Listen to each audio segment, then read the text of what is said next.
ये वीडियो शुरू करने के पहले एक डिस्क्लेमर बताना चाहूंगा। ये वीडियो खाली बिगिनर्स के लिए। अगर आप पहली बार कंप्यूटर सीख रहे हो और आप जानना चाहते हैं कंप्यूटर को डिटेल में, तो ये वीडियो आपके लिए। अगर आपको ऑलरेडी कंप्यूटर पता है तो ये वीडियो आपके लिए नहीं है। डिस्क्लेमर तो मैंने बता दिया ताकि आपका समय मैं वेस्ट ना करूं। तो यहाँ पे मैं क्या बताने वाला हूं इस वीडियो के अंदर, जो पहली बार कंप्यूटर सीख रहे हैं उनको कीबोर्ड की जानकारी बिल्कुल नहीं होती। कीबोर्ड के ऊपर ढेर सारी कीज है, तो कौन सी कीज किसके लिए कब यूज करनी है, सब लोग कंफ्यूज होते हैं। कुछ लोग तो कीज प्रेस करने में डर भी जाते हैं, भाई कुछ गलत प्रेस किया तो डिलीट ना हो जाए, राइट। ये उनके मन में डर रहता है। लेकिन बेसिकली कीबोर्ड कैसे ऑपरेट करना है ये भी मैं आपको बताने वाला हूं। माउस तो बेसिकली बहुत सिंपल है, कैसे ऑपरेट करना है इसके बारे में माउस और कीबोर्ड की जानकारी तो मैं देने वाला हूं। कीबोर्ड पे फास्ट टाइपिंग कैसे किया जा सकता है उसके बारे में भी मैं नॉलेज देने वाला हूं। साथ ही में मैं आपको बताने वाला हूं अपने सीपीयू का जो बैक पैनल है उसके पार्ट्स को आप अटैच डिटैच कैसे कर सकते हैं। क्योंकि आपने पहली बार कंप्यूटर खरीदा है या पहली बार कंप्यूटर को हाथ लगा रहे हो तो उस टाइम पे हमें ये पता नहीं होता कि भाई कंप्यूटर के मॉनिटर की पिन कहां पे लगानी, कीबोर्ड माउस की पिन कहां पे लगानी है, इंटरनेट की पिन कहां पे लगानी है, किसे क्या बोलते हैं। ये सारी चीजों का जानकारी इस एक पर्टिकुलर कंप्यूटर फंडामेंटल वीडियो में मैं देने वाला हूं। बेसिकली ये कंप्यूटर फंडामेंटल होने वाला है। जिनको बिल्कुल कंप्यूटर के बारे में पता नहीं, कंप्यूटर के डेफिनेशन से लेकर हर एक चीज को मैं यहाँ पे एक्सप्लेन करने वाला हूं। डेस्कटॉप की कुछ इंपॉर्टेंट सेटिंग्स आपको बताने वाला हूं जब आप पहली बार कंप्यूटर स्टार्ट करते हो तो ये सारी जानकारी आपको होनी चाहिए अगर आप बिगिनर्स हो तो। और इसके साथ साथ कंप्यूटर के कौन कौन से डिवाइसेस होते हैं ये भी मैं आपको बताने वाला हूं। स्कैनर है तो स्कैनर के कौन कौन से टाइप होते हैं और उसका क्या क्या इस्तेमाल किया जाता है। स्कैनर से स्कैन इमेजेस कैसे होती है, प्रैक्टिकली मैं आपको स्कैन करके भी दिखाने वाला हूं कि स्कैनर से हम इमेजेस कैसे स्कैन कर सकते हैं। साथ ही में प्रिंटर से प्रिंट कैसे कर सकते हैं और प्रिंटर की सारी सेटिंग्स मैं आपको बताने वाला हूं। और ढेर सारे और भी इनपुट डिवाइसेस, आउटपुट डिवाइसेस और प्रोसेसिंग डिवाइसेस के बारे में पूरी डिटेल जानकारी इस एक ही वीडियो में मैं आपको देने वाला हूं। तो ये कंप्यूटर फंडामेंटल का पूरा एक कोर्स होने वाला है दोस्तों आपके लिए। और इस वीडियो की शुरुआत में मैं आपसे लाइक, शेयर और कमेंट मांगूंगा क्योंकि इस वीडियो को बनाने के लिए मैंने 100% दिया है दोस्तों। तो अगर आप ऐसा समझते कि यार आपको कंप्यूटर का कुछ भी पता नहीं है तो डोंट वरी, आपको सब कुछ पता चल जाएगा इस वीडियो के बाद अगर आप एंड तक देखोगे तो। सही है ना दोस्तों। तो लर्न मोर चैनल पे मैं सतीश आप सबका स्वागत करता हूं। शुरू करते हैं ये कंप्यूटर फंडामेंटल का वीडियो जिसमें कंप्यूटर का A to Z आपको पता चलने वाला है। Let's begin.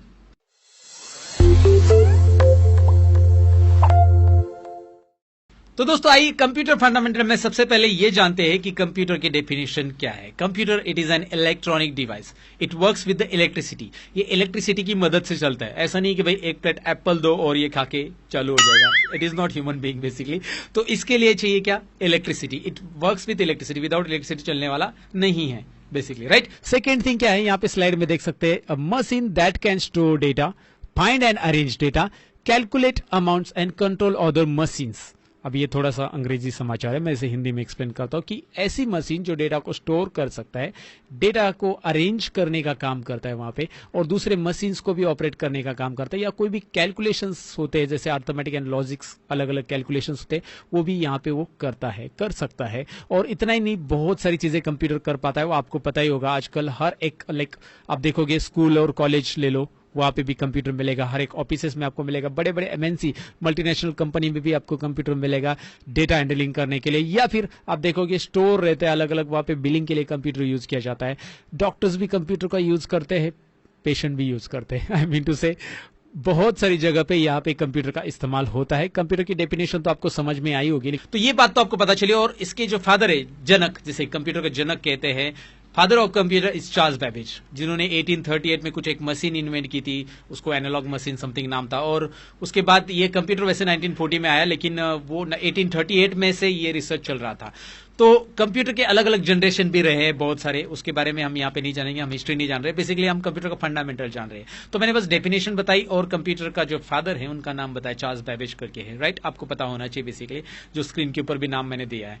तो दोस्तों अब हम ये जानते हैं कि कंप्यूटर में डिवाइसेस कौन कौन से होते हैं, जो हर किसी को पता होना चाहिए, क्योंकि इसमें 3 कैटेगरी होती है डिवाइसेस की। एक इनपुट डिवाइस, दूसरा होता है प्रोसेसिंग डिवाइस, तीसरा होता है आउटपुट डिवाइस। अब इनपुट डिवाइसेस यानी जिन डिवाइसेस के थ्रू हम कंप्यूटर में डेटा देते हैं, याद रखिए, जैसे ये कीबोर्ड है, ये माउस है, ये माइक है, या फिर वेब कैमरा हो गया, इन डिवाइसेस के थ्रू मैं कंप्यूटर में डेटा देता हूं, उनको इनपुट डिवाइसेस कहा जाता है। The devices which through input the data to the computer, right. तो ये डिवाइसेस होते हैं इनपुट डिवाइसेस। दूसरे डिवाइसेस होते हैं प्रोसेसिंग यानी कि सीपीयू, जो कि इमेज में आपको सामने दिखा रहा हूं, जिसके थ्रू कंप्यूटर में प्रोसेसिंग होता है। जो भी आप यहाँ पे इंस्ट्रक्शन देते हो कीबोर्ड और माउस से, वो प्रोसेस करता है कि भाई इसे क्या कहना है, इस इंसान की इंस्ट्रक्शन को क्या कहना है। इंग्लिश की इंस्ट्रक्शन को प्रोसेस करता है, मशीन को समझाता है और मशीन को बोलता है कि इसका आउटपुट दे, और वो आउटपुट आता है आउटपुट डिवाइसेस पे, जैसे कि मॉनिटर या फिर प्रिंटर, ये सब आउटपुट डिवाइसेस है। तो इनको जरा डिटेल में समझते हैं कि कौन कौन से डिवाइसेस होते हैं और किसका आउटपुट क्या क्या होता है। मैंने सारी चीजें एकदम प्रेजेंटेशन में बनाया और पूरी डिटेल में बनाई है, तो आपको वीडियो एंड तक जब आप देखोगे तो सारी चीजें आपको डिटेल में समझ में आने वाली है। ये बिगिनर्स के लिए काफी यूजफुल वीडियो होने वाला है दोस्तों। तो चलिए आगे बढ़ते हैं और प्रेजेंटेशन में देखते हैं कि कौन कौन से डिवाइसेस का क्या क्या इस्तेमाल किया जाता है। तो आइए दोस्तों डिवाइसेस को थोड़ा सा और डिटेल में जानते हैं। सबसे पहले मैं कीबोर्ड और माउस के बारे में बताना चाहूंगा। ये कॉमनली इनपुट डिवाइस है, इनके बगैर आप कंप्यूटर में काम नहीं कर सकते, राइट। मुश्किल है काम करना। बेसिकली इनपुट के लिए आपको कीबोर्ड चाहिए रहता है, क्योंकि आप टेक्स्ट और न्यूमेरिक डेटा अगर इनपुट करना चाहते हैं तो आपको कीबोर्ड की जरूरत है, और वही अगर आप डिजाइनिंग ड्राइंग कुछ करना चाहते हैं तो माउस की जरूरत है। तो ये कॉमनली इनपुट डिवाइस है, इनके बगैर आप कंप्यूटर में काम नहीं कर सकते, याद रखिए। उसके अलावा आपको और स्पेशलाइज्ड इनपुट डिवाइसेस में मिलता है वेब कैमरा, जिसके जरिए आप अपना वीडियो या फोटो कंप्यूटर में देख सकते हैं या फिर दिखा सकते हैं। जैसे आप यहाँ पे देख सकते हैं, ऑनलाइन लेक्चर्स के लिए इसका इस्तेमाल किया जाता है। और ये वेब कैमरा मैं कौन सा यूज करता हूँ और डिवाइसेस अटैच करते समय इसे कैसे लगाना है मैं आपको बताने वाला हूं आगे। लेकिन साथ में अगर आप लैपटॉप पे देखना चाहोगे तो लैपटॉप पे यहाँ पे ये वीडियो में आपको दिखाई दे रहा है, यहाँ पे वेब कैमरा और साथ में यहाँ पे माइक भी होता है, जो कि हमारा नेक्स्ट इनपुट डिवाइस है माइक्रोफोन। दोस्तों माइक्रोफोन के जरिए हम जो भी बोलेंगे वो आवाज इनपुट होगा ना, इनपुट वेब कैमरे के थ्रू हमारा वीडियो इनपुट होता है, माइक्रोफोन के जरिए हमारा आवाज यहाँ पे इनपुट होगा, साउंड, राइट। और यहाँ पे स्कैनर क्या होता है कि स्कैनर के जरिए हम इमेजेस स्कैन कर सकते हैं। लेकिन स्कैनर यहाँ पे जो दिख रहा है इसे फ्लैट बेड स्कैनर कहते हैं। स्कैनर का एक ही टाइप नहीं है, ये स्कैनर का पहला टाइप मैंने आपको बताया, फ्लैट बेड स्कैनर, जहां पे आप फॉर्म, इमेजेस, फोटोज जो होते हैं ना वो स्कैन कर सकते हैं। दूसरा स्कैनर बारकोड स्कैनर, ये तो आपने देखा होगा, अलग अलग मेडिकल्स में भी होता है, शॉपिंग सेंटर में भी होता है, बारकोड स्कैन करने के लिए प्रोडक्ट के ऊपर का, राइट। और यहाँ पे MICR scanner, magnetic ink character recognition scanner इसे बोला जाता है, याद रखिए। ये चेक्स, बैंक में चेक रीड करने के लिए होता है, राइट।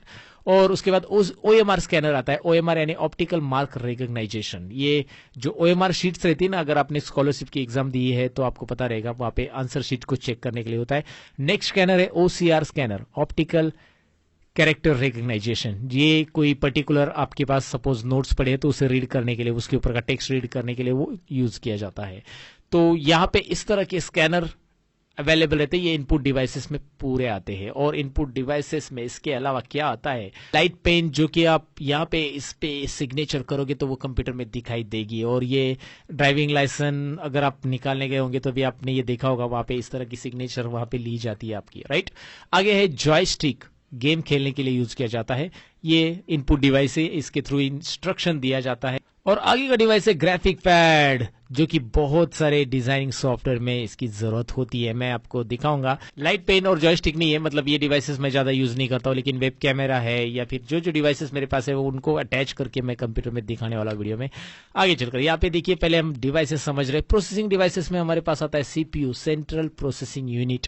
इसका क्या इस्तेमाल किया जाता है आपको पता ही होगा, सेंट्रल प्रोसेसिंग यूनिट। भाई ये CPU है जिसके जरिए सारी चीजें प्रोसेस होती है। ये अगर नहीं है तो हमारा कंप्यूटर चलेगा कैसे? ये कंप्यूटर का ब्रेन होता है, कंप्यूटर का हार्ट भी इसे कहा जा सकता है, राइट, क्योंकि ये चालू रहेगा तो ही सब कुछ चलेगा।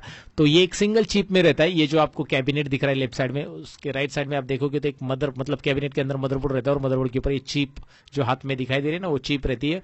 ये एक सिंगल चिप पूरे के पूरे कंप्यूटर को कंट्रोल करती है। इसे सेंट्रल प्रोसेसिंग डिवाइस कहा जाता है, यूनिट कहा जाता है, राइट। और आउटपुट डिवाइसेस में तीन चीजें आती है, मॉनिटर, आउटपुट में आता है प्रिंटर, और आउटपुट में आता है स्पीकर। अब मॉनिटर जो होता है ये आपको सॉफ्ट कॉपी देता है, यानी कि आप डिस्प्ले, पता है आपको क्या आउटपुट आने वाला और उसमें आप एडिट भी कर सकते हैं। लेकिन प्रिंटर जो होता है वो हार्ड कॉपी देता है, एक बार प्रिंट आउट निकल गया तो भाई उसमें एडिट करना मुश्किल है, राइट, इसलिए उसे hard copy, printer output is known as hard copy, monitor output is known as soft copy. और स्पीकर का आउटपुट तो आपको पता है, बचाओ भाई एक म्यूजिक हो जाए, राइट। तो ये सब चीजें होती है, आपको पता चला होगा input processing and output devices के बारे में। अब मैं प्रैक्टिकली इन्हें अटैच वगैरह करके दिखाना चाहूंगा। अब हमने इनपुट प्रोसेसिंग और आउटपुट डिवाइसेस जान लिए, लेकिन इन्हें कंप्यूटर के साथ कैसे अटैच किया जाता है इसे जानना आपके लिए बहुत जरूरी रहेगा। अगर आपने पहली बार कंप्यूटर लिया है तो चलिए डिवाइसेस को कैसे अटैच किया जाता है, बेसिकली बहुत इजी है, लेकिन कुछ चीजें जो आपको ध्यान में रखनी होती है पहली बार आप उन डिवाइसेस को अटैच कर रहे हो, तो मैं आपको इसे प्रैक्टिकली दिखाता हूं। तो आइए दोस्तों, जैसे कि मैंने आपको कहा कि हम अपने कंप्यूटर का बैक पैनल देखने वाले डिटेल में, और इसके ऊपर जो अलग अलग केबल्स हमें लगानी है उसे प्रैक्टिकली मैं आपको बताने वाला हूँ। पहली बार अगर आपने कंप्यूटर लिया तो कैसे लगाना है, आइए देखते हैं। यहाँ पे सबसे पहले मैं केबल ले रहा हूँ, ये है पावर केबल, जिससे हमारे कंप्यूटर को पावर मिलती है। ये पावर केबल होती है। ये केबल सारी के सारी मैंने यहाँ पे लेके रखी है। ये दूसरा एंड तो आपको लगाना है आपके जहाँ से पावर आप इसे दोगे, राइट, आपके बोर्ड में इसे आपको लगा देना है। और यहाँ पे आपको ये जो पिन है, ये पावर केबल AC 230 वोल्ट में यहाँ पे लगा के दिखा रहा हूँ। ये देखिए यहाँ पे प्रॉपरली आप इसे लगा दो, ये कोई दिक्कत नहीं है इसमें लगाने में। बस इसे ऐसा प्रेस कर देना है, निकालते समय बस ऐसा खींच लेना है, काम खत्म। ओके, ये मैंने यहाँ पे लगा दिया। तो पहली केबल हमने लगाना सीख ली। बहुत सारी केबल मैंने यहाँ पे कलेक्ट करके रखी है जो बैक पैनल में लगती है, जो मैं आपको दिखा रहा हूँ 1 बाय 1 करके लगा के, राइट। इस केबल को इस तरह से लगाते हैं, ये पावर केबल है, और दूसरा एंड लगा दो पावर को और चालू करो, मतलब अभी चालू मत करो, बाकी ये कनेक्शन लगा दो। उसके बाद मैं मॉनिटर का आउटपुट लगाने वाला हूँ यहाँ पे, मतलब यहाँ पे देखिए मॉनिटर को हमें आउटपुट भेजना है, तो ये रहा VGA। देखिए दो तरह के आउटपुट आपको मिलते हैं, एक VGA मिलता है, वीडियो ग्राफिक अडेप्टर VGA, और दूसरा HDMI, high definition media interface. यहाँ पे आप देखोगे, यहाँ पे इसका नाम HDMI है, यहाँ पे आप पढ़ोगे तो नाम भी दिए रहता है, वो कैबिनेट के ऊपर डिपेंड करता है, लेकिन कैबिनेट पे यहाँ पे नाम दिए है। यहाँ पे HDMI केबल लगती है, उससे भी आउटपुट आता है, लेकिन उसके लिए मॉनिटर के ऊपर भी HDMI कनेक्शन होना चाहिए। तो HDMI कुछ इस तरह से केबल आपको दिखाई देगी, जो HDMI मॉनिटर अगर आपके सपोर्ट कर दे तो उसके लिए लगेगी। तो HDMI केबल डिस्प्ले यहाँ से आएगा। देखिए मैं सपोज ये केबल इस तरह से, ये कोई भी केबल उल्टी नहीं लग सकती, याद रखिए, इनको एक प्रॉपरली स्लॉट दिए रहते, वैसे वो लगेगी। तो यहाँ पे आप लगाने जाओगे तो ऐसा, सपोज मैंने इसे उल्टा लगाने की कोशिश की, यहाँ पे नहीं होगा, जबरदस्ती बिल्कुल नहीं करना है, प्रॉपरली इस तरह से उसका जो स्लॉट दिया है उस तरफ लगा देना है, बस एकदम सिंपल है, राइट। HDMI केबल ये भी डिस्प्ले देता है अगर आपके पास HDMI मॉनिटर सपोर्ट है, हाई डेफिनेशन मीडिया इंटरफेस वाला। अभी आजकल HDMI मॉनिटर आते हैं मेरे ऑफिस में, मैंने सारे HDMI लिए है, तो इसकी केबल यहाँ पे मैं दिखा रहा हूँ आपको। उसके बाद ये जो एंड है इसका, इस एंड पे ये HDMI कनेक्शन है, और दूसरा एंड भी ऐसे ही है, तो आपको मॉनिटर में भी यही पिन आपको दूसरे एंड से मिलेगी। और VGA का भी वैसे रहता है, वीडियो ग्राफिक अडेप्टर। तो ये जो पुराने मॉनिटर होते हैं VGA सपोर्ट करते थे, उसमें 15 पिंस यहाँ पे नीडल्स रहती है, तो इसे आप उल्टा लगाने की कोशिश मत करो। अगर आपने इसे, ये ऐसा सीधा है, लेकिन आप इसे इस तरह लगाने जाओगे तो ये तो, और जबरदस्ती करोगे तो ये पिन टेढ़ी हो जाएगी। तो यहाँ पे एक याद रखना है कि भाई ये स्क्रू थोड़े से पीछे खींच लो पहले, इसमें ये स्क्रू है साइड में दो, और फिर आप यहाँ पे देखो मैं इसे लगा रहा हूँ। अब ये स्क्रू आपको दिखाई दे रहे हैं, इसको पूरा लगा दिया, स्क्रू को आपको इस तरह से टाइट करना है। देखिए HDMI में ऐसे कुछ स्क्रू नहीं है, वो USB की तरह ही होता है HDMI, कोई दिक्कत नहीं उसको। लेकिन ये वाला जो है, इसमें आपको स्क्रू ऐसे टाइट करने हैं, निकालते समय इसे खींचना नहीं है। पहले बहुत सारे लोग पता नहीं रहता कि यहाँ पे स्क्रू है, तो ये पहले स्क्रू इसके क्या करो, लूज कर लो इसको भाई, और लूज करने के बाद तो ये निकल जाएगा। पहले इनको ऐसा लूज कर देना है, एंड देन यू कैन ऐसे निकाल सकते हैं। तो ये VGA कैसे लगाना है, ये मॉनिटर आउटपुट, राइट, आपका डिस्प्ले आउटपुट आ जाएगा यहाँ पे। उसके बाद अगर आपके पास प्रिंटर है तो प्रिंटर का भी आपको वायर मिल जाएगा, वो भी USB रहता है, कीबोर्ड माउस का भी USB रहता है। प्रिंटर, कीबोर्ड, माउस सबका USB मिलता है दोस्तों। तो यहाँ पे आपको दिखाई दे रहा है मैं कुछ USB कलेक्ट कर रहा हूँ, सपोज ये कीबोर्ड का रहेगा, माउस का रहेगा, सब USB सेम रहते हैं। आपको यहाँ पे भी USB दिखाई दे रहे हैं, यहाँ पे 2 USB है, यहाँ पे 2 USB है, और इसके अलावा और USB अगर आपको लगाने, मतलब 4 USB तो है आपके पास, सपोज कीबोर्ड लग गया, प्रिंटर लग गया, माउस लग गया, स्कैनर लग गया, चारों लग गए, और आपको और एक USB लगाना है पेन ड्राइव वगैरह, तो उस टाइम पे आप फ्रंट पैनल में लगा सकते हैं। CPU के आगे भी USB रहता है, और वहां पे भी खत्म हो गए पूरे पूरे, तो आप USB एक्सटेंशन खरीद सकते हैं। कुछ इस तरह से दिखता है, मैं आपको दिखाता हूँ, मैंने एक इमेज रखी है ऑलरेडी, ये भी हमने एक परचेस किया है। वो एक्सटेंशन का लिंक भी मैं आपको डिस्क्रिप्शन में दे रहा हूँ कि कौन सा एक्सटेंशन USB अच्छा रहेगा, जो प्रॉपर आपको क्या बोलते हैं ना, प्रॉपर कनेक्शन करने के लिए। बहुत सारे आप एक जगह पे बहुत सारी USB पेन ड्राइव वगैरह कनेक्ट कर सकते हैं। यहाँ पे आप वीडियो में भी मैं आपको दिखा रहा हूँ कि हम कौन सा यूज कर रहे हैं, और उसका लिंक मैंने आपको डिस्क्रिप्शन में दे दिया है। तो यहाँ पे मैं आपको दिखा रहा हूँ कि भाई ये USB पिन सभी के सभी इस तरह से लगा देनी है, राइट। USB पिन से कोई दिक्कत नहीं होती। अगर आपके पास वायरलेस माउस है तो कुछ इस तरह की पिन आपको मिलेगी। यहाँ पे आप देख सकते हैं, ये आईबॉल का एक वायरलेस कीबोर्ड माउस है मेरे पास, तो उसका ये पिन छोटा सा मिल रहा है मुझे, ये अडेप्टर बोल सकते हैं आप इसे। तो ये USB अडेप्टर आपको क्या करना है, इसमें USB में लगा देना है बस। ये एक ही पिन से कीबोर्ड माउस दोनों चलते हैं, अगर आपने एक साथ कीबोर्ड माउस खरीदे हैं तो वायरलेस, राइट। तो एक ही पिन से दोनों के दोनों कनेक्ट हो जाते हैं कीबोर्ड माउस, और चालू हो जाते हैं। तो एक ही पिन लगाओ तो कीबोर्ड माउस चलेगा वायरलेस, टेंशन ही नहीं, वायर खिचड़ी नहीं बनानी आपको वायर की, तो आप वायरलेस खरीदेंगे तो भी चलेगा। मैं आपको बताऊंगा कि कौन सा वायरलेस कीबोर्ड आपके लिए बेस्ट रहेगा, और मैंने कौन सा खरीदा, उसकी लिंक, सारी चीज़ों की लिंक मैं डिस्क्रिप्शन में दे दूंगा, क्योंकि बहुत सारे लोग पूछते हैं कि सर कौन सा अच्छा रहेगा। अब मैं इनको यूज़ कर चुका हूँ, और इसका यूज़ करने के बाद रिव्यू दे रहा हूँ। अभी ये वायरलेस कीबोर्ड माउस का भी 1 साल से मैं यूज़ कर रहा हूँ, आईबॉल का, एंड काफ़ी अच्छा है। उसके लिए मैं बैटरी कौन सा यूज़ करता हूँ ये भी मैं बताऊंगा। सारी चीज़ें डिटेल में रहेगी आपके लिए, ताकि आप आगे चलकर कंफ्यूज ना हो भाई कौन सा लेना चाहिए कौन सा नहीं लेना चाहिए। डिस्क्रिप्शन में लिंक दिया रहेगा आपके लिए सभी चीज़ों का। ओके, और ऑफलाइन भी लेना चाहते हो तो ऑफलाइन भी ले सकते हैं। अभी ऑडियो लगाने के लिए सिंपल है, ऑडियो का पिन जो रहता है आपका वो यहाँ पे लगेगा, ऑडियो का पिन। अगर आपका ऑडियो और माइक है तो माइक का पिन यहाँ पे लगेगा, एम्पलीफायर का पिन यहाँ पे लगेगा। ये सारे पिन आप इस तरह से लगा सकते हैं। तो ऑडियो सुनना है तो यहाँ पे पिन लगाओ। आगे भी फ्रंट ऑडियो भी रहता है, सीपीयू के फ्रंट पैनल में भी ऑडियो रहता है। ऑडियो तो आप आसानी से लगा सकते हैं, बच्चा बच्चा जानता है राइट। तो बेसिकली हेडफोन लगाना वैसे ही है यहाँ पे। और उसके बाद ये है इंटरनेट RJ45 कनेक्टर, राइट, लैन कनेक्टर। तो यहाँ पे लैन कार्ड का पोर्ट आपको दिख रहा है, एक्चुअली अंदर नेटवर्क कार्ड इनबिल्ड रहता है मदरबोर्ड के साथ। तो ये जो होता है यहाँ पे आपको लगाना है आपका इंटरनेट का वायर, राइट। ये रहा RJ45 कनेक्शन के अंदर ये इंटरनेट की पिन हम यहाँ पे लगा रहे हैं, याद रखिए। और उसे निकालते समय आपको जब ये इंटरनेट की पिन निकालनी है तो इसमें एक नॉच रहता है छोटा सा। मैं आपको ये नॉच प्रेस करके दिखा रहा हूँ। ये देखिए यहाँ पे अगर नोटिस करेंगे ना, मैं आपको दिखा रहा हूँ, ये नॉच मैं प्रेस कर रहा हूँ। अगर आपको, आप ध्यान से देखिए, मैंने वैसे भी जूम करके दिखाया यहाँ पे। ओके, तो मैं इसको प्रेस करूंगा, पहले प्रेस करूंगा और पीछे खींचूंगा, याद रखिए, प्रेस करके पीछे खींचूंगा तो ये निकल जाएगा। तो आप ये नॉच रहता है, लगाते समय आपको प्रेस करने की जरूरत नहीं है, इस तरह से लगा दो, निकालते समय ये लगा सकते हो। तो इंटरनेट की वायर इस तरह से यहाँ पे लगाई जाती है। तो बेसिक कनेक्शन है, यहाँ पे आपको दिखाई दे रहा है बैक पैनल में पावर लगता है USB, HDMI, VGA, फिर से USB दिया गया है। यहाँ पे भी USB एक्स्ट्रा दिया गया है आपको। यहाँ पे भी USB है, एक्चुअली USB बहुत सारे दिए गए, 6 USB मेरे पास इसमें। कभी कभी कैबिनेट में 4 USB रहते हैं बैक पैनल में। यहाँ पे लैन कार्ड लगेगा और यहाँ पे ऑडियो लग जाएगा। और यहाँ पे आपको कुछ स्लॉट्स दिखाई दे रहे हैं ना, ये कैबिनेट में इस तरह से। तो यहाँ पे आप ग्राफिक कार्ड भी लगा सकते हैं, राइट। और ग्राफिक कार्ड वगैरह कैसे लगाना है, यह सारी चीजें, कंप्यूटर हार्डवेयर असेंबलिंग कैसे करना है, इसके लिए ऑलरेडी मैंने कंप्लीट टेक्नोलॉजी चैनल पे एक वीडियो बनाया जिसकी लिंक ऊपर आई बटन में है। लगभग 2 घंटे का वीडियो है जिसमें कंप्यूटर हार्डवेयर असेंबलिंग या कंप्यूटर से रिलेटेड बाकी सारी चीजें मैंने बताई है। या फिर कंप्यूटर कोर्स आपको सीखना है पूरा का पूरा 10 से 15 घंटे का, तो मैंने एक कोर्स डिजाइन किया है, वो भी ऊपर आई बटन में लिंक है उसकी वीडियो की। और साथ ही में हमारा एक ऐप है लर्न मोर, और डिस्क्रिप्शन में लर्न मोर प्रो वेबसाइट की लिंक दी है, दोनों एक दूसरे के साथ इंटरलिंक है। अगर आप कुछ कंप्यूटर में एक्सपर्ट लेवल पे सीखना चाहते हैं, मेरा टीचिंग स्टाइल पसंद है, तो आप जरूर एक बार कंप्यूटर हार्डवेयर का कोर्स चेक कीजिए अगर आप घर बैठे बैठे कंप्यूटर रिपेयर सीखना चाहते हैं तो। फिलहाल ये कंप्यूटर के बैक पैनल अटैचमेंट के बारे में मैंने आपको बताया। तो दोस्तों, कंप्यूटर फंडामेंटल में मैं आपको कीबोर्ड की जानकारी देना चाहूंगा। कीबोर्ड में कौन कौन सी कीज होती है और उनका इस्तेमाल कैसे किया जाता है। तो चलिए स्टेप बाय स्टेप एक प्रेजेंटेशन में मैं आपको ये बताने वाला हूं स्क्रीन के ऊपर। तो आइए दोस्तों, अब कीबोर्ड की कीज के बारे में थोड़ी सी डिटेल जानकारी लेते हैं। यहाँ पे सबसे पहले मैं आपको बताऊंगा कि यहाँ पे जो अल्फाबेट्स दिख रहे हैं इन्हें अल्फाबेटिक कीज कहा जाता है। अल्फाबेट्स टाइप करने के लिए इसका इस्तेमाल किया जाता है, राइट। दूसरा, यहाँ पे न्यूमेरिक कीज का आपको एक पैनल दिख रहा है, न्यूमेरिक कीज इन्हें कहा जाता है। नंबर्स टाइप करने के लिए इसका इस्तेमाल किया जाता है, न्यूमेरिक कीज, याद रखिए। न्यूमेरिक एक सेक्शन आपको अलग सा मिल जाता है कीबोर्ड के ऊपर।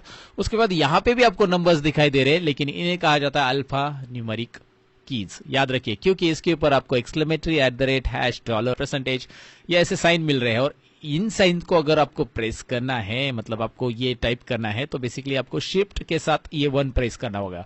जब आप शिफ्ट होल्ड करके, याद रखिए, शिफ्ट को प्रेस करके 1 प्रेस करोगे तो यहाँ पे क्या होगा, एक्सक्लेमेटरी साइन आएगा। शिफ्ट 2 प्रेस करेंगे तो @ शिफ्ट 3 प्रेस करेंगे तो हैश, इस तरह से आएगा। अगर आप विदाउट शिफ्ट करते हो तो ये 1 2 3 4 टाइप होने वाला है, राइट। तो आपको याद रखना है कि शिफ्ट होल्ड करना है आपको। ऊपर वाले ये जो सिंबल्स या जो भी दिख रहे हैं वो आप टाइप कर सकते हैं, स्पेशल कैरेक्टर से कह सकते हैं, राइट।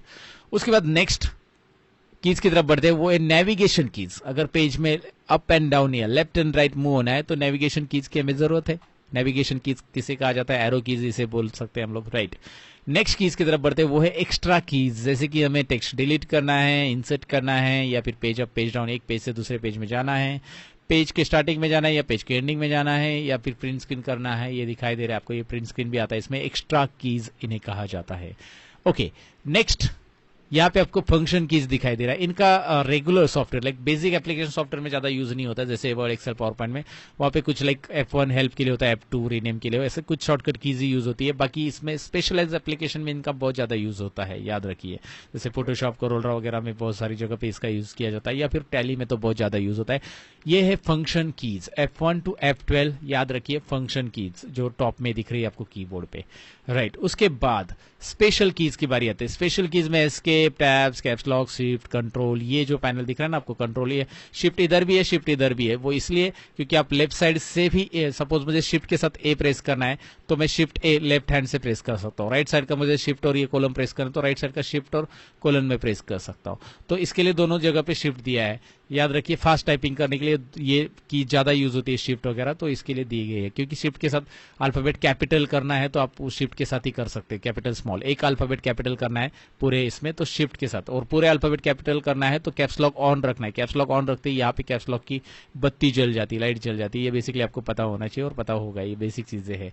कैप्स लॉक बंद करते ही यहाँ पे लाइट बंद हो जाते हैं, और कैप्स लॉक ऑन रहेगा यानी कि लाइट ऑन रहेगी तो कैपिटल टाइप होगा, कैप्स लॉक दोबारा प्रेस करोगे तो स्मॉल टाइप होगा कीबोर्ड के ऊपर। शिफ्ट से क्या होगा कि कोई अल्फाबेट एक कैपिटल करना है तो शिफ्ट होल्ड कीजिए और वो अल्फाबेट टाइप कीजिए, शिफ्ट छोड़ दीजिए और फिर टाइप कीजिए, वो स्मॉल आएगा अगर कैप्स लॉक बंद है तो। कंट्रोल और उसके साथ भी बहुत सारी शॉर्टकट कीज यहाँ पे बनती है, और ढेर सारी शॉर्टकट कीज का ऑलरेडी मैंने चैनल के ऊपर वीडियो बनाया है, तो ये स्पेशल कीज कहा जाता है इन्हें। तो मैंने बेसिकली सारी कीज बताई जो कि कीज आपको दिखाई दे रही है कि अल्फाबेटिक किसे कहा जाता है, न्यूमरिक किसे कहा जाता है, या फिर फंक्शन की क्या होता है, अल्फा न्यूमरिक क्या होता है, extra keys and special keys. Okay, in keys को याद रखिए। कीबोर्ड के बारे में मैंने आपको डिटेल में बता दिया है। अब हम देखते हैं कि कीबोर्ड पे फास्ट टाइप करने के लिए हम क्या कर सकते हैं। मैं आपको एक डेस्क पे दिखाता हूँ क्या क्या कर सकते हैं, मैं कीबोर्ड पे ऊपर दिखाता हूँ डायरेक्टली। ये वीडियो तो आगे चलते रहेगा दोस्तों, लेकिन अब तक का वीडियो पसंद आया है तो आप लाइक शेयर और कमेंट जरूर कीजिएगा, साथ ही में इस चैनल को सब्सक्राइब और बेल आइकन पे क्लिक कीजिएगा अगर इस तरह के वीडियो आप देखना पसंद करते हो तो।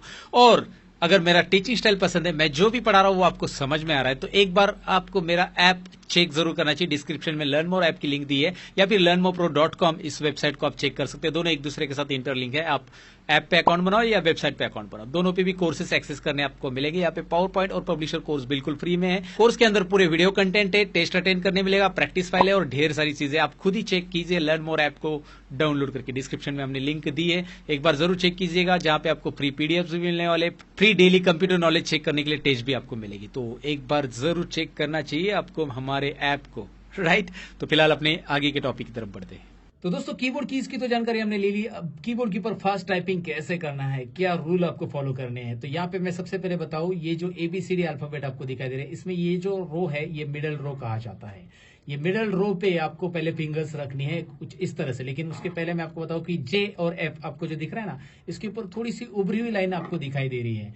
इससे आपको ये पता चलता है कि ये मिडल रो है, मतलब आप कीबोर्ड पे नहीं देखोगे तो भी आपको ये पता चलेगा कि भाई आपका ये मिडल रो है, क्योंकि आप फिंगर रखो उसके ऊपर, जैसे मैं यहाँ पे रख रहा हूँ, F के ऊपर पहला फिंगर मैंने रखा है, आप देख सकते हैं फर्स्ट फिंगर, फिर उसी के साइड में मैंने मिडल फिंगर, फिर रिंग फिंगर और लिटिल फिंगर इस तरह से रखा है। लेफ्ट साइड में F, उसके बाद D, S और A, इस तरह से फिंगर रखना है आपको। और राइट साइड में आपको J first finger, then middle finger K, ring finger आपको रखना है L और उसके बाद सेमीकोलन। तो इस तरह से फिंगर आपको रखने हैं मिडल रो के ऊपर, और ये मिडल रो की फिंगर आपको रख के प्रैक्टिस करनी है ASDF और JKL टाइप करना होगा। इसके लिए ऑलरेडी मैंने टाइपिंग का एक वीडियो बनाया था कि टाइप पास कैसे करें, उसका लिंक ऊपर आई बटन पे मैं आपके लिए दे रहा हूं, वो भी आप देख सकते हैं, राइट। और इसी फिंगर को आप ऊपर लेके जाना है, वैसे ही आप QWER के ऊपर लेके जा सकते हैं। क्वालिटी कीबोर्ड, ये क्वेरिटी पैटर्न कीबोर्ड है और उसमें टाइपिंग का यही पैटर्न आपको फॉलो करना है, और वही फिंगर आपको नीचे लेके आना है, नीचे बॉटम रो पे। तो ये कीबोर्ड पे टाइप करने का, फास्ट टाइप करने का तरीका है। और आपको और भी डिटेल में सीखना है तो उस वीडियो को जरूर देख लो कि 7 अलग अलग टिप्स मैंने शेयर किए फास्ट टाइपिंग करने के। तो कीबोर्ड की ये पूरी जानकारी मैंने आपको बताई। पहली बार आप कीबोर्ड यूज करें तो कैसे यूज करना है मैंने आपको बताया।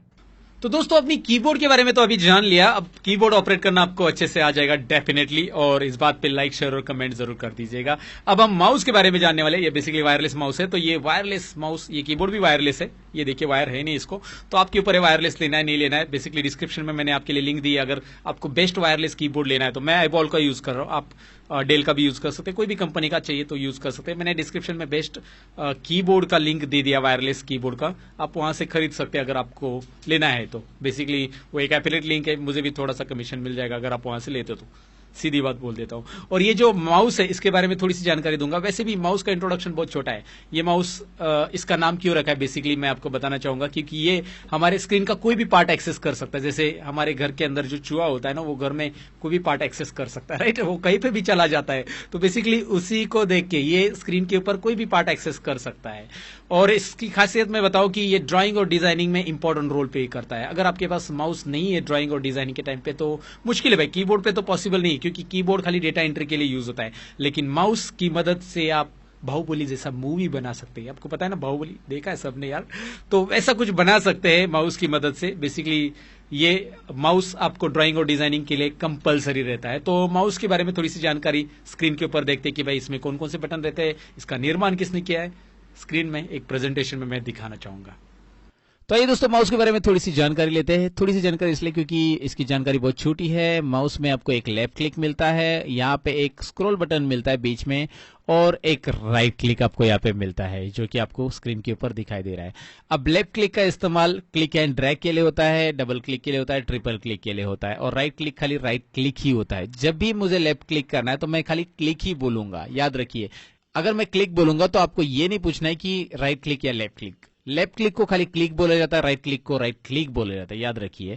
और बीच में स्क्रॉल बटन होता है पेज को अप एंड डाउन करने के लिए। ये जो बीच में आपको स्क्रॉल बटन दिख रहा है वो पेज को अप एंड डाउन करने के लिए यूज किया जाता है, स्क्रॉलिंग करने के लिए यूज किया जाता है। और इसे इन्वेंट किया है डॉगलस एंगलबार्ट नाम के साइंटिस्ट ने। हिंदी में आप इसे दो ग्लास भी बुला सकते हैं। और पहला माउस कुछ इस तरह से दिखता था जो कि आपको इमेज के ऊपर दिखाई दे रहा है। तो दोस्तों, माउस कीज के बारे में मैंने आपको बता दिया, और ये माउस तो आपको दिखाई दे रहा है, ये मेरा वायरलेस माउस है आईबॉल का, और ये काफी अच्छा माउस है और ये क्वालिटी माउस है। मैं 1 साल से इसे यूज कर रहा हूँ, ये वायरलेस माउस को। और तो यहाँ पे माउस के नीचे मैं आपको बताऊं कि एक लेजर लाइट रहता है जिसके जरिए लेजर टेक्नोलॉजी के थ्रू काम करता है, और यहाँ पे नीचे एक बैटरी भी लगी हुई रहती है। यहाँ पे आपको ओपन दिखाई दे रहा है, इसमें एक छोटा सा बैटरी लगा रहता है जो कि काफी दिन चलता है। मतलब लगभग मुझे तो 3-4 महीने तक ये बैटरी जाता है। मैं डेली यूज करता हूँ 8-8 घंटे के लिए, फिर भी ये माउस की बैटरी मुझे यूज होती है। 30 रुपीज में बैटरी मिलती है। तो बेसिकली आप वायरलेस कीबोर्ड माउस लोगे तो काफी कंफर्ट फील करते हो काम करने में। तो इसलिए मैं आपको सजेस्ट करूंगा कि वायरलेस कीबोर्ड माउस ले जाओ, डिस्क्रिप्शन में लिंक है, या फिर आप आपके ऑफलाइन स्टोर में से भी कहीं से खरीद सकते हैं। तो फिलहाल कीबोर्ड और माउस की जानकारी तो मैंने आपको दे दी दोस्तों। आइए, कीबोर्ड माउस तो हमने देख लिया, अब माइक और वेब कैमरा साथ में देख लेते हैं। इन्हें कनेक्ट कैसे किया जाता है, माइक और वेब कैमरा कैसे यूज किया जाता है, प्रैक्टिकली इस स्क्रीन के ऊपर मैं दिखाना चाहूंगा। तो दोस्तों, यहाँ पे माइक के बारे में मैं आपको बताने वाला हूँ। 2 तरीके की माइक मेरे पास है, मैं यूज कर रहा हूँ। आप यूएसबी माइक भी खरीद सकते हैं और 3.5 mm वाला भी माइक खरीद सकते हैं। तो यूएसबी माइक में जो होता है, एक्चुअली ये थोड़ा सा महंगा है, सैमसंग कंपनी का है, आप देख सकते हैं यहाँ पे। तो ये जो माइक है एक्चुअली ये इसकी खासियत ये है कि भाई फैन चालू रहेगा तो भी नॉइज नहीं आता है। तो ये भी मैंने अमेजोन से मंगवाया था। अगर आपको चाहिए तो डिस्क्रिप्शन में मैंने लिंक दिया। अगर आप मेरी तरह यूट्यूबर वगैरह कुछ बनना चाहते हैं तो आपके लिए यूजफुल रहेगा। थोड़ा सा कॉस्टली है, लगभग 10-10.5 हज़ार तक आपको ये मिल जाता है, लेकिन इसमें बेनिफिट होता है कि ये आपके आजू बाजू में कितना भी नॉइज रहने तो ये रिड्यूस हो जाता है और आपका आवाज ही रिकॉर्ड होता है। राइट, आप क्लोजली यहाँ पे माइक आपको बस क्लोज पकड़ना रहता है बोलते समय। इस माइक की खासियत ये है कि भाई इसमें एम्पलीफायर का भी कनेक्शन मिलता है, और यहाँ पे आप यूएसबी पिन भी लगा सकते हैं जो आपके कंप्यूटर को आप डायरेक्टली कनेक्ट कर सकते हैं। यहाँ पे ये इसकी कनेक्शन है, ये यहाँ पे इनपुट होगा, और दूसरा जो पिन है वो उसका दूसरा एंड वो यूएसबी होता है जो आप अपने कंप्यूटर में डायरेक्ट अटैच कर सकते हैं। ये माइक काफी यूजफुल होता है यहाँ पे रिकॉर्डिंग के टाइम पे, अगर आपको कुछ रिकॉर्ड करना है प्रॉपरली क्लियर वॉइस के साथ। यहाँ पे ऑन ऑफ बटन है और उसके बहुत सारे फीचर्स है, आगे चलकर मैं आपको कभी दिखाऊंगा माइक के बारे में डिटेल। फिलहाल यहाँ पे दूसरा माइक भी है मेरे पास 3.5 mm जैक वाला, जो कि आप देख सकते हैं। ये छोटा सा माइक है बोया का, और ये लगभग ये बहुत सस्ता है, 1000-1500 रुपए में मिल जाएगा आपको। उससे भी कम प्राइसेस रहते हैं अवेलेबल नेट पे, और इसकी वायर काफी लंबी है और ये आप यूज कर सकते हैं अगर आप कोई रिकॉर्ड करना चाहते हैं प्रॉपरली। लेकिन कॉलर पे लगा के आप इसे रिकॉर्ड कर सकते हैं। राइट, और ये दूसरी पिन जो थी 3.5 mm, वो माइक कहाँ पे लगानी पिन मैंने स्टार्टिंग में बताया था, जब कनेक्शन लगाते तो वहां पे ये पिन लगाई जाती है। अब हम कैमरे के बारे में जानते हैं। यहाँ पे आइए, यहाँ पे मेरे ये जो स्क्रीन है उसके ऊपर मैंने कैमरा लगाया हुआ है, यूएसबी कैमरा। मैं आपको इसको निकाल के भी दिखाना चाहूंगा। ये है लॉजिटेक का यूएसबी कैमरा, ये क्वालिटी कैमरा है। इसके अंदर जो इमेज आती है, क्लैरिटी मतलब क्वालिटी रहती है। मैं आपको एक इमेज भी व्यू करके दिखाऊंगा। इसको अटैच कैसे किया है, ये भी यूएसबी है। इसको बस एक यूएसबी साथ में आपको मिलती है, इसको यहाँ पे लगा देना, और यहाँ पे यूएसबी मैंने लगा दिया है। सीपीयू में आप देख सकते हैं यूएसबी यहाँ पे लगा दिया है। मैं सीपीयू को मैं अटैच कर रहा हूँ इसको, ये मेरा गेमिंग सीपीयू है, उसमें मैंने इसको लगा दिया है ऊपर, आप देख सकते हैं। तो उसका डायरेक्टली मैंने पिन लगा दिया। अब मैं कंप्यूटर पे यहाँ पे दिखाना चाहूंगा उसको चालू करके कि कैसे चालू करते हैं डायरेक्टली। इसके लिए कोई ड्राइवर नहीं, आप बस कैमरा टाइप कीजिए आपके सर्च बॉक्स में। यहाँ पे आप देख सकते हैं सर्च में मैंने कैमरा टाइप किया, और जैसे मैं कैमरा टाइप कर रहा हूँ तो यहाँ पे कैमरा टाइप हो रहा है और ये शूट हो रहा है। आप देख सकते हैं यहाँ पे हम शूट कर रहे हैं, तो यू कैन सी कितना क्वालिटी है। इसका क्वालिटी बहुत अच्छा है। जब आप ऑनलाइन लेक्चर लेना चाहते हैं या फिर कुछ भी आप टीचर हो तो आपको ये जरूरी हो सकता है। तो ये कैमरा अगर आपको लेना है तो इसका भी लिंक मैं आपको डिस्क्रिप्शन में दे रहा हूँ। आप ऑफलाइन मार्केट में भी चेक कर सकते हैं इसके बारे में, अमेजोन की लिंक भी मैं आपके लिए दे रहा हूँ। तो बेसिकली जो चीजें मैं यूज करता हूँ वो सारी मैं कमेंट में डिस्क्रिप्शन में आपके लिए दे रहा हूँ। तो ये कैमरा कैसे काम करता है मैंने आपको दिखाया। अभी मैं ज्यादा व्यू नहीं दिखा रहा हूँ, लेकिन एग्जाम्पल मैंने आपको बताया कि आपको जो कैमरा वेब कैमरा जरूरी होता है कब ऑनलाइन लेक्चर्स वगैरह लेना है, कंप्यूटर पे ले रहे हो, बेसिकली लैपटॉप पे तो इनबिल्ट रहता ही है, कंप्यूटर पे चाहिए तो आप यहाँ से इस तरह से अटैच कर सकते हैं। अगर आपको कोई पेज प्रिंट करना है तो प्रिंटर के ऊपर क्या सेटिंग बेसिकली करनी पड़ती है वो देखते हैं। प्रिंटिंग कैसे करते हैं हमारे कंप्यूटर के ऊपर, चलिए देखते हैं। तो दोस्तों अभी मैं प्रिंटर के बारे में बताने वाला हूं। आपको कौन सा प्रिंटर लेना चाहिए ये भी इस वीडियो में आपको पता चल जाएगा। बेसिकली ये प्रिंटर है HP LaserJet 1020 प्लस। ये काफी फास्ट प्रिंट करता है, ये HP का कहना है। 1 मिनट के अंदर लगभग 14-15 पेजेस भी प्रिंट हो जाते हैं। तो ये प्रिंटर आपको इसलिए लेना चाहिए क्योंकि अगर आपका ऑफिशियल काम है, डेली आपको बहुत सारे प्रिंट करने हैं, तो ये प्रिंटर आपको यूज करना चाहिए। मैं भी यूज करता हूँ ऑफिस में। इसे कैसे कनेक्ट करना है ये पहले मैं आपको दिखाना चाहूंगा। कनेक्शन कैसे होता है, इसका ड्राइवर कैसे इंस्टॉल किया जाता है, स्टेप बाय स्टेप सारी चीजें हम देखने वाले। और ड्राइवर इंस्टॉल करने के बाद हम एक टेस्ट पेपर प्रिंट करके भी मैं आपको दिखाऊंगा प्रिंट कैसे करते हैं। तो बेसिकली बहुत ईजी चीज है, सिस्टमैटिक वे से मैं आपको बताने वाला हूँ। लेकिन जब आप प्रिंटर पहली बार लेते हो तो इसमें टोनर आता है। यहाँ पे आप देखेंगे इसका कार्ट्रिज जो बोलते हैं हम लोग। यहाँ पे मैं इसे ओपन करता हूँ ट्रे को। यहाँ पे अंदर मैंने एक कार्ट्रिज रखा हुआ है, दिखाई दे रहा है आपको। ये आपको लगाना होता है और इसके ऊपर ऑलरेडी मैंने एक वीडियो बनाया है कि इसे कैसे लगाना है, क्या है। ऊपर आई बटन में मैंने उसकी लिंक दे दी है अगर आप देखना चाहते हो तो फिलहाल ये मैं डायरेक्टली अभी कनेक्शन करके दिखाता हूँ। कनेक्शन लगाने के बाद हम लोग डायरेक्टली इससे प्रिंट कैसे निकालना, ड्राइवर इंस्टॉल करके प्रिंट कैसे निकालना, स्टेप बाय स्टेप सारी चीजें मैं आपको दिखाने वाला हूँ। तो इसके साथ आपको 2 केबल मिलेगी और एक सीडी मिलेगी। तो सीडी का क्या करना है मैं आगे बताता हूं आपको। पहले केबल जो मिलेगी, ये दोनों केबल, एक पावर केबल होती है और एक रहता है आपका यूएसबी केबल। तो पावर केबल कनेक्ट कैसे करना है आपको दिख रहा है यहाँ पे वीडियो में, मैं कनेक्ट करके दिखा रहा हूँ। पावर केबल अटैच करना है आपके पावर से डायरेक्टली, जो भी आपका एसी पावर है। और पावर केबल के बाद यूएसबी केबल भी आपके प्रिंटर को और एक आपकी कंप्यूटर को कनेक्ट करना है। ओके, सो ये कनेक्ट हो गया। सपोज आपने ये केबल्स कनेक्ट कर दी प्रॉपरली। अभी आप कंप्यूटर पे आते हो और कंप्यूटर पे कंट्रोल P दबाते हो तो तुरंत प्रिंटर आपको नहीं दिखाई देगा क्योंकि ड्राइवर इंस्टॉल करना होगा। तो इसके साथ जो सीडी मिलती है वो सीडी आपको आपके ड्राइवर में डालनी पड़ेगी। आपके पास सीडी ड्राइवर या राइटर नहीं है तो आपको करना क्या है कि सीडी को जहां पे भी राइटर है जिसके पास, तो वहां से उसे पेन ड्राइव में कॉपी करके लेना है सीडी के अंदर का ड्राइवर। तो मैंने भी वैसे किया, इस कंप्यूटर में पेन ड्राइव में कॉपी करके लिया और मैं आपको दिखाता हूं मेरे कंप्यूटर पे कैसे ड्राइवर इंस्टॉल होता है। ड्राइवर इंस्टॉल करने के बाद आप कैसे प्रिंट कर सकते हैं। तो चलिए बढ़ते हैं कंप्यूटर स्क्रीन पे। तो अब आपने प्रिंटर तो कनेक्ट कर लिया अपने कंप्यूटर को। अगर आपको कंप्यूटर से प्रिंट निकालना है तो सबसे पहले उसका ड्राइवर इंस्टॉल करना पड़ेगा, और जो कि आपको प्रिंटर के साथ एक सीडी में मिलता है। ओके, अगर आपसे वो सीडी गुम हो गई है, आपने बहुत पहले लिया है प्रिंटर और गुम हो गई, तो इंटरनेट पे भी वो ड्राइवर मिलता है। जो प्रिंटर आपने खरीदा है उसके नाम से, HP सपोज आपका जो भी है लेजरजेट प्रिंटर है, तो वो आप टाइप कीजिए और वो आपको ड्राइवर गूगल पे भी मिल जाएगा। वैसे मेरे पास ये ड्राइवर है और ये मेरे पास सीडी में था, मैंने इसे पेन ड्राइव में कन्वर्ट करके यहाँ पे मेरे कंप्यूटर में रखा है क्योंकि मेरे पास कंप्यूटर में डीवीडी राइटर नहीं है, लैपटॉप में था। तो फिलहाल मैं इसे डबल क्लिक करके इंस्टॉल करूंगा। यहाँ पे डबल क्लिक करके बस इंस्टॉल बटन, इसमें जो ऑप्शन रहता है इंस्टॉल कीजिए, तो यहाँ पे दिखाई देगा आपको कि हाँ यहाँ पे एक्सेप्ट स्क्रीन आ रहा है, नेक्स्ट कीजिए। और नाउ यू कैन से कि ये ड्राइवर प्रॉपरली इंस्टॉल हो चुका है। मैंने यहाँ पे नेक्स्ट किया और यहाँ पे इंस्टॉल कर दिया। कांग्रेचुलेशन, सॉफ्टवेयर इंस्टॉलेशन कंप्लीट हो चुका है। अब मेरा सॉफ्टवेयर इंस्टॉल हो चुका है कंप्लीटली और मुझे प्रिंट टेस्ट पेज करना है क्या, यहाँ पे पूछे जा रहा है। मैं यहाँ से नहीं करना चाहता हूँ, प्रोडक्ट भी रजिस्टर नहीं करना है मुझे। रजिस्टर करना है तो वेबसाइट पे आप रजिस्टर कर सकते हैं। फिनिश, उसके लिए वारंटी वगैरह आपको डिस्प्ले हो जाएगी। फिलहाल आप यहाँ पे चले जाइए वर्ड के अंदर। वर्ड में मैंने कुछ बनाया और मैं एक प्रिंट करके दिखाता हूँ टेस्ट पेज प्रिंट कैसे हो रहा है। सो मैंने यहाँ पे कंट्रोल P बटन प्रेस किया और कंट्रोल P के बाद यहाँ पे आपको प्रिंटर की लिस्ट आ जाएगी, वर्ड के अंदर, एक्सेल के अंदर, जहाँ पे भी है। और यहाँ पे HP LaserJet सिलेक्टेड है, दिखाई दे रहा है। और यहाँ से आप इसे प्रिंट करोगे तो ये यहाँ से प्रिंट हो जाएगा, राइट। डायरेक्टली आप, मैं यहाँ पे प्रिंट कर देता हूँ, प्रिंट करके आपको दिखाता हूँ ये प्रिंट कैसे हो रहा है।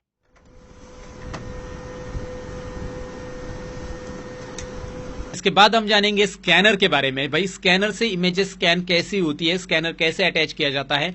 तो चलिए स्कैनर, कंप्यूटर के स्कैनर के बारे में डिटेल में जानते हैं। तो दोस्तों मैंने प्रिंटर के बारे में तो आपको बताया, अब स्कैनर की बारी है। ये बेसिकली स्कैनर प्लस प्रिंटर है। ये कैनन का है मल्टी फंक्शनल डिवाइस। इसमें स्कैनिंग होता है, प्रिंट आउट होता है। ये मल्टी फंक्शनल है, ब्लैक एंड व्हाइट प्रिंट होता है, कलर प्रिंट होता है। ये एक मेरे पास और प्रिंटर है, इसके बारे में मैं आपको बताने वाला हूँ। बेसिकली इसमें स्कैनर का फंक्शन मैं आपको बताने वाला हूँ। तो ये स्कैनर यहाँ पे आपको दिखाई दे रहा है, ये फ्लैट बेड स्कैनर है। स्कैनर के अलग अलग टाइप होते हैं, ये मैंने इंट्रो में बताया था आपको। MICR scanner, OCR scanner, barcode scanner, ये मैंने आपको स्टार्टिंग में बता दिया है। अब इसमें मुझे कोई सर्टिफिकेट वगैरह स्कैन करना है तो ये सर्टिफिकेट है, या कोई भी आपको स्कैन करना है तो ये फ्लैट बेड है। कोई नोट्स वगैरह भी आप स्कैन कर सकते हैं। तो इस तरह से मैं इसे रखूंगा, ये प्रॉपरली ऐसा रख देना है। ओके, ज्यादातर इसमें A4 साइज का स्कैन होता है, A4 लीटर साइज स्कैन होते हैं, तो मैंने इसमें रख दिया। ओके, ये हो गया। अब उसके बाद करना क्या है, मुझे इसके कनेक्शन लगाने हैं, और जो कि प्रिंटर को जैसे कनेक्शन लगाए थे हमने वैसे ही लगाने हैं, जैसे मैंने HP को लगाए थे। तो वैसे यहाँ पे एक पिन लग रही है, USB लगेगी, और एक पावर पिन लगेगी, जो कि यहाँ पे पावर लगाया गया। तो ये 2 पिन मैंने लगा दिए, जैसे हमने HP के प्रिंटर में लगाए थे। 2 ही पिन यहाँ पे भी लगेगी कैनन के प्रिंटर में, और ये जो कैनन का वर्जन है E410 है सीरीज, और जिस डिस्क्रिप्शन में मैंने लिंक दिया अगर आप इससे खरीदना चाहते हैं मल्टी फंक्शनल, लेकिन जरूरी है तो ही खरीद लीजिए, नहीं तो एक्स्ट्रा अलग सा स्कैनर भी आपको मिलता है HP का, वो भी आप ले सकते हैं। वो भी मेरे ऑफिस में मैं यूज करता हूँ अलग सा स्कैनर।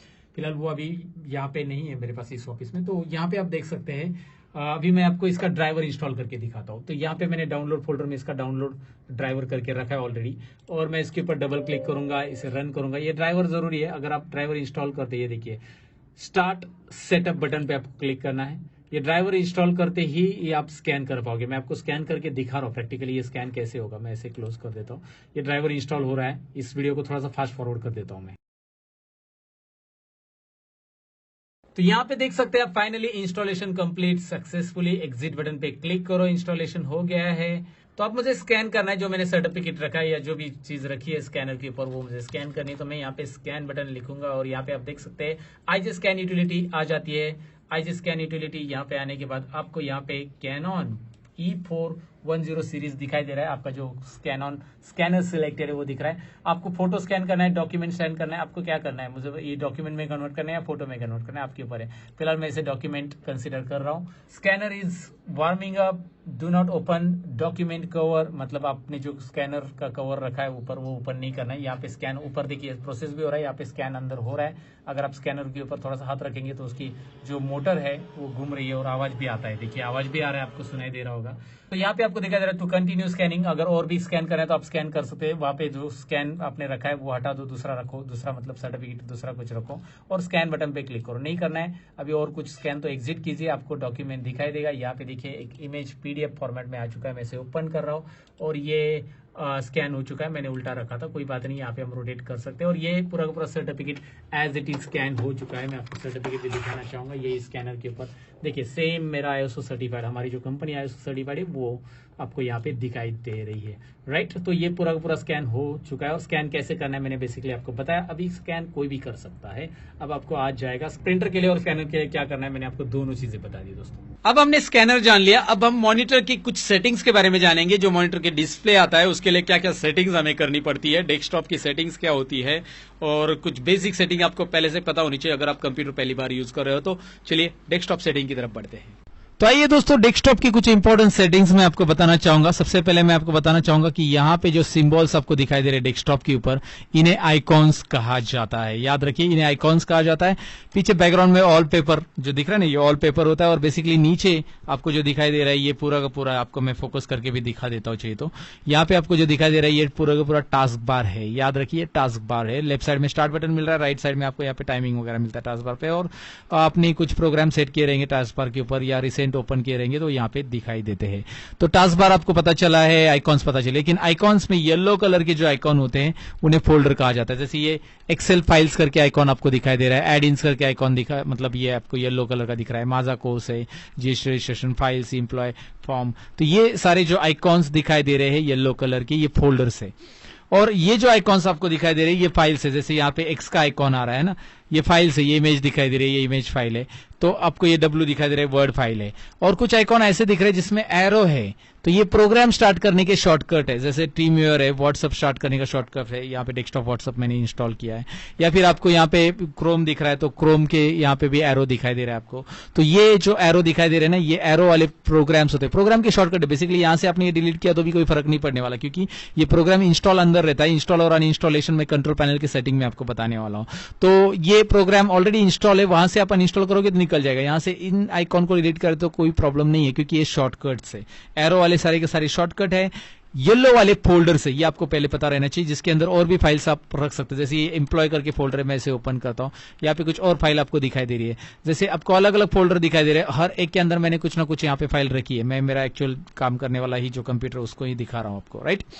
तो आपको ये पता चला कि ये फोल्डर कौन से, फाइल्स कौन से और प्रोग्राम की शॉर्टकट कौन कौन से है। अगर मैं कोई फोल्डर में फाइल रखना चाहता हूं, यहाँ पे 4-5 फाइल है, सपोज ये 3 फाइल है, ये तीनों फाइल मैंने ऐसे ड्रैग करके सिलेक्ट की। देखिए इसको सिलेक्ट करने का 2 तरीका, एक आप यहाँ पे क्लिक एंड ड्रैग कीजिए, माउस का लेफ्ट बटन क्लिक करके ड्रैग करना है आपको, इस तरह से क्लिक एंड ड्रैग करना है। और आप राइट क्लिक करके इसके ऊपर कॉपी या कट कर सकते हैं। देखिए कट करेंगे तो यहां से ये कट हो जाएगा, कॉपी करेंगे तो कॉपी हो जाएगा। कॉपी मतलब डुप्लीकेट होना। कंट्रोल सी भी आप प्रेस कर सकते हैं। इसके लिए मैंने कॉपी किया और मैं इंप्लॉय फोल्डर में रखना चाहता हूं इन तीनों फाइल को, तो मैं इंप्लॉय फोल्डर भी लेता हूं, राइट क्लिक कर रहा हूं यहाँ पे, मैं इसे और पेस्ट करूंगा। देखिए इंप्लॉय फोल्डर में यहाँ पे ब्लैंक स्पेस पे मैंने राइट क्लिक किया है और पेस्ट कर रहा हूं। राइट क्लिक, माउस का राइट बटन प्रेस करना है, याद रखिए। राइट क्लिक, लेफ्ट क्लिक, ये माउस के इंट्रोडक्शन में देखा है हमने। Right, paste. तो यहाँ पे देखिए हो चुका है ये पेस्ट। ये तीनों भी फाइल यहाँ पे आ चुकी है और ये असेंडिंग ऑर्डर में, अल्फाबेटिकल ऑर्डर में ऊपर नीचे आ गई है। तो ये तीनों फाइल यहाँ पे पेस्ट हो गई, यहाँ पे भी है, क्योंकि मैंने इसे कॉपी पेस्ट किया है। याद रखिए कॉपी पेस्ट। दूसरा रहता है कट पेस्ट। अगर मैं ये फाइल यहां से, शॉर्टकट फाइल है, ये राइट क्लिक कर रहा हूं यहाँ पे, मैं इसे कट कर रहा हूं। अगर मैं यहां से इसे कट करता हूं, राइट क्लिक करके यहाँ पे पेस्ट करता हूं, तो वहां से ये मूव हो जाएगी। आप इसे ऐसा उठा के भी रख सकते हैं। ये देखिए उठा के भी आपने रखा तो भी चलेगा। तो फाइल फोल्डर्स कैसे इस्तेमाल करने आपको डेफिनेटली समझा होगा, मूव कैसे करना है। अगर नया फोल्डर बनाना है तो राइट क्लिक कीजिए, न्यू में जाइए और फोल्डर ऑप्शन दिखाई दे रहा है आपको। राइट क्लिक, न्यू और फोल्डर। नया फोल्डर आप डेस्कटॉप पे बना सकते हैं खुद के नाम का। जैसे मुझे मेरे नाम का बनाना है तो मैं यहाँ पे बना रहा हूँ, लेकिन मेरे नाम का और फोल्डर नहीं रहना चाहिए, नहीं तो वो नहीं बनेगा। राइट, याद रखिए एक ही फोल्डर बनेगा एक नाम का। एक घर में दो नाम के बच्चे तो, मतलब सेम नाम के बच्चे तो नहीं होते, दो अलग अलग नाम के बच्चे रहेंगे। राइट, वैसे ही कुछ ये है। तो यहाँ पे आपको सतीश नाम का फोल्डर दिखाई दे रहा है, इसको ओपन कीजिए। इसमें कुछ भी नहीं है। अगर इसमें फाइल रखनी है, वो कैसे रखनी है, आपको मूव करनी है, तो इन तीनों को सिलेक्ट करो, ड्रैग एंड ड्रॉप करो। कॉपी करनी है तो कंट्रोल सी कंट्रोल वी करो, तो यहां से फाइल चलेगी, लेकिन ये इसके अंदर है। राइट क्लिक करके इन फाइल का व्यू भी आप बदल सकते हैं कि आप इन्हें कैसा रखना चाहते हैं। लार्ज आइकॉन तो आपको इमेज दिखाई देगी, व्यू में जाकर एक्स्ट्रा लार्ज आइकॉन बड़ी दिखाई देगी। राइट क्लिक करना है, व्यू में जाना है, लार्ज आइकॉन, मीडियम आइकॉन, यहाँ पे उसका व्यू सेट रहता है। ये बेसिक जानकारी सबको पता होनी चाहिए स्टार्टिंग में, इसीलिए मैं पूरा बेसिक चीजें बता रहा हूं, ताकि आप इंट्रो में पहले सीख रहे हो तो आपको ये पता होना चाहिए। सॉर्ट कैसे करना है, आपको डेट वाइज सॉर्ट करना है। नेम वाइज जनरली सॉर्ट है, ABCD वाइज आएंगे। डेट वाइज करना है तो डेट मॉडिफाई वाइज सॉर्ट हो जाएंगे। पहला जो बना है, बाद में जो बना है, उसके वाइज वहां पे सॉर्ट हो जाएंगे, वो आपको मिल जाता है यहाँ पे। तो आपको बेसिकली राइट क्लिक करके फोल्डर कैसे बनाना है, राइट क्लिक करके आपको कॉपी पेस्ट कैसे करना है, वो सारी चीजें समझ में आई होगी। मूव कैसे करना है वो भी पता चला होगा। यहाँ पे आप राइट क्लिक करके कोई नया फाइल भी स्टार्ट कर सकते हैं। जैसे आप वर्ड का या एक्सेल का फाइल बनाना चाहते हैं तो राइट क्लिक कीजिए और यहाँ पे आपको माइक्रोसॉफ्ट वर्ड दिखाई दे रहा है या फिर माइक्रोसॉफ्ट एक्सेल दिखाई दे रहा है। यहाँ पे आप क्लिक करके इन्हें ओपन कर सकते हैं। डायरेक्टली देखिए माइक्रोसॉफ्ट एक्सेल में क्लिक कर रहा हूं और यहाँ पे मैंने इस फाइल का नाम रखा IMP फाइल, कुछ भी आपको नाम देना है और एंटर कीजिए। यहाँ पे एक्सेल स्टार्ट हो जाएगा। यहाँ से आप एक्सेल वर्ड भी स्टार्ट कर सकते हैं ऐसे। राइट, ये तरीका याद रखिए, ये मैंने बेसिकली आपको बताया। अब मैंने यहाँ पे डेस्कटॉप में ये सारी चीजें बताई। अगर आपको डेस्कटॉप पे कुछ और सेटिंग करनी, जैसे राइट क्लिक में जाइए तो डिस्प्ले सेटिंग चेंज करनी, तो यहाँ पे आप कर सकते हैं। राइट क्लिक में डिस्प्ले सेटिंग्स भी ऑप्शन अवेलेबल है। डिस्प्ले सेटिंग्स में क्या होता है कि आप इसका जूमिंग कितना रखना चाहते हैं। जैसे मैंने 125 रखा, अगर मैं इसका 100 करूं या 150 करूं तो ये चेंज हो जाएगा, थोड़ा सा जूमिंग कम आएगा। ज्यादातर रिजोल्यूशन में यही सेट करता हूं 19201080, ये रिकॉर्डिंग के लिए प्रॉपर होता है मेरे लिए, तो मैं यही रखता हूं। और लैंडस्केप पेज रखा। अगर मैं इसको पोर्ट्रेट कर देता हूं तो ये किस तरह से दिखाई दे रहा है, आपको दिखाई दे रहा है, तो ये प्रॉपर देखने में प्रॉब्लम हो जाएगा। ओके, पोर्ट्रेट करने की जरूरत नहीं, मैं रिवर्ट कर देता हूं। ओके, पोर्ट्रेट कर सकते हैं आप, पोर्ट्रेट फ्लिप कर सकते हैं, लैंडस्केप फ्लिप कर सकते हैं। लैंडस्केप क्लिक किया तो पूरा उल्टा दिखाई देगा और माउस भी उल्टा चलाना पड़ेगा। राइट, तो मैं रिवर्ट कर देता हूं, फिलहाल इसे नहीं करना है मुझे। तो आप ये कर सकते हैं, यहाँ पे सेटिंग्स दी गई है, डिस्प्ले सेटिंग्स में जाकर आप ये कर सकते हैं। डिस्प्ले में ये ऑप्शंस दिए और बहुत सारी सेटिंग है, ये क्लिक करके आप एक एक करके चेक कर सकते हैं इसमें क्या क्या सेटिंग्स दी है, आप ये सीख सकते हैं। बेसिकली ये क्लिक एंड ओके है, इतना ज्यादा इतना डिटेल ये मतलब कॉम्प्लिकेटेड है ही नहीं उसमें कुछ।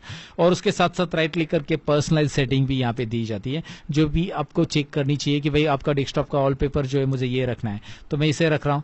तो अगर आप यहाँ पे देखिए, सपोज मैं इस पे क्लिक कर रहा हूं, ये पहले पोजीशन पे आ जाएगा, ऊपर देखिए और पीछे भी देखिए यहाँ पे चेंज हो चुका है। राइट क्लिक कीजिए, पर्सनलाइज में जाइए, डेस्कटॉप का आइकॉन यहाँ से आप चेंज कर सकते हैं।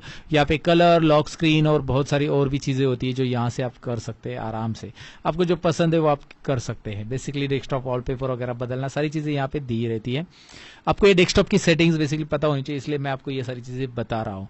अच्छा, टास्क बार के बारे में, टास्क बार पे राइट क्लिक कीजिए और लॉक द टास्क बार, ये हमेशा चेक रहता है। देखिए मैं इसे अगर अनलॉक कर देता हूं तो मैं टास्क बार को उठा के यहाँ पे रख सकता हूँ, टास्क बार को उठा के मैं यहाँ पे रख सकता हूँ, कस्टमाइज कर सकते हैं।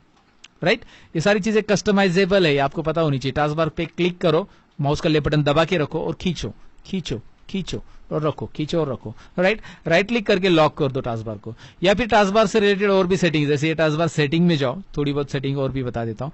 यहाँ पे आपको ऑटो हाइड ऑप्शंस भी मिल जाता है, ये लॉक द टास्क बार भी मिल रहा है, automatically hide the task bar on desktop mode. तो यहाँ पे देखिए, अब मैं यहाँ पे जैसे ऑन करूंगा टास्क बार गायब। अब टास्क बार है क्या, है अभी, लेकिन डेस्कटॉप मोड में, जैसे मतलब माउस में मैं अभी देखिए नीचे आऊंगा माउस लेके तो वो टास्क बार दिखाई देगा, ऊपर रहेगा माउस तो नहीं दिखाई दे रहा है। तो टास्क बार हाइड करना है टेम्पररी तो आप हाइड कर सकते हैं, आपको दोबारा रखना है तो मतलब दोबारा उसे परमानेंटली रखना है तो माउस लेके आ जाओ, दिखाई देगा, राइट क्लिक करो, टास्क बार सेटिंग में जाओ और इसमें जाकर इसे ये वाला ऑप्शन जो दिखाई दे रहा है ना, automatically hide the task bar from desktop mode, और बाकी सारी चीजें एक एक करके चेक कर सकते हैं आप। चेक करने में क्या जाता है, R&D कर लो यार, पहली बार चीजें सीख रहे हो तो lock the task bar on ही रखो, टास्क बार लॉक करना है तो टास्क बार के साथ जो चीजें की वैसे आइकॉन के साथ भी कर सकते हैं। तो डेस्कटॉप के ऊपर आइकॉन के साथ क्या कर सकते हैं इसका देखने के लिए मैं राइट क्लिक कर रहा हूं, व्यू में जा रहा हूं और व्यू में जाकर यहां पे देखिए ऑटो अरेंज आइकॉन्स, अलाइंस icons to grid, show desktop icons. Show desktop icon अगर मैं क्लिक करता हूं तो पूरे आइकॉन्स गायब, क्या बात है, आपको डेस्कटॉप क्लीन मिल रहा है। राइट क्लिक कीजिए और फिर से आप व्यू में जाइए और शो डेस्कटॉप आइकॉन, आप रखना चाहते हैं नहीं रखना चाहते आपके ऊपर है, पूरा डेस्कटॉप क्लीन रखना चाहते हैं। ऑटो अरेंज एंड अलाइन ये दोनों को चेक रखा गया है, मैं इन दोनों को हटा देता हूं, चेक, दोनों को चेक हटा देता हूं। इससे क्या होगा देखिए, दोनों का चेक अगर मैं हटा देता हूं, ये देखिए मैं दोनों पे क्लिक कर रहा हूं, दोबारा चेक गए अभी, अब देखेंगे दोनों पे भी क्लिक नहीं है, चेक नहीं है, राइट, टिक नहीं है वो।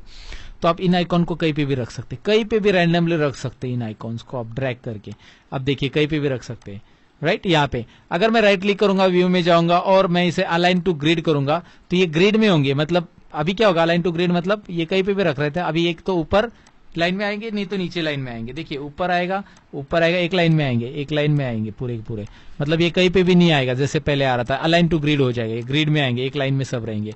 अगर मैं इसे ऊपर लूंगा तो इसी के लाइन में ये आ जाएगा, ऊपर नीचे नहीं रहेगा। और ऑटो अरेंज अगर मैं करता हूं तो ये सारे अरेंज हो जाएंगे एक लाइन में, यहाँ पे इधर उधर नहीं फैलेंगे, राइट। तो ये आपके ऊपर है, ये सारी सेटिंग्स आपको करनी है नहीं करनी है मैंने आपको बता दिया।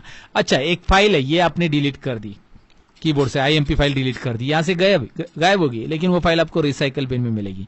रिसाइकल बिन में यहाँ पे बहुत सारी फाइल आपको रहती है जो डिलीट की फाइल्स यहाँ पे आपको दिखाई देती है। तो मैंने जो IMP फाइल डिलीट की है वो यहाँ पे आपको दिखाई देगी, ये रहा, राइट। डिलीटेड फाइल आप रिस्टोर भी कर सकते हैं, राइट क्लिक करो और रिस्टोर बटन पे क्लिक करो तो यहाँ पे देखो अभी वो फाइल वापस आ गई। तो आप ऐसे टेम्पररी डिलीट करना इसे बोलते हैं, या एक्चुअली यहाँ पे नीचे तो डिलीट करो वो रिसाइकल बिन में चली जाती है। रिसाइकल बिन ओपन करो, यहाँ पे रिसाइकल बिन आइकॉन दिखाई दे रहा है ना, हर एक कंप्यूटर में होता है बेसिकली, राइट। तो इस पे राइट क्लिक करो और यहाँ पे रिस्टोर करो, और आपको ये फाइल परमानेंट डिलीट करनी है तो इस पे क्लिक करो, शिफ्ट डिलीट बटन कीबोर्ड पे प्रेस करो। Are you sure you want to delete permanently this file, मतलब ये हमेशा के लिए डिलीट हो जाएगी, इसलिए वो श्योर पूछ रहा है, भाई श्योर है क्या आप, यस मुझे ये फाइल की जरूरत नहीं, परमानेंट डिलीट कर दो, ये स्पेस ले रहा है मेरे कंप्यूटर में। तो इतनी सारी चीजें डेस्कटॉप सेटिंग से रिलेटेड मैंने बताई, जो कि आप कंप्यूटर में बिगिनर्स हो तो आपके लिए बहुत यूजफुल है सारी सेटिंग्स, राइट। और लास्ट सेटिंग मैं बताना चाहूंगा, कोई भी प्रोग्राम अगर आपको स्टार्ट करना है तो यहाँ पे क्लिक करो, उस प्रोग्राम का नाम लिखो, वर्ड स्टार्ट करना है वर्ड, एक्सेल स्टार्ट करना है एक्सेल, पावर पॉइंट स्टार्ट करना है पावर पॉइंट, यहां से आप टाइप करके सिंपली उसे स्टार्ट कर सकते हैं। That's it guys, desktop setting में इतना ही। अब पेन ड्राइव कैसे इस्तेमाल करना है अपने कंप्यूटर में, पेन ड्राइव अगर आपके पास या कोई भी स्टोरेज ड्राइव है जैसे हार्ड डिस्क वगैरह, USB स्टोरेज ड्राइव, तो उसे कैसे इस्तेमाल करते हैं प्रैक्टिकली अटैच करके मैं दिखाता हूँ।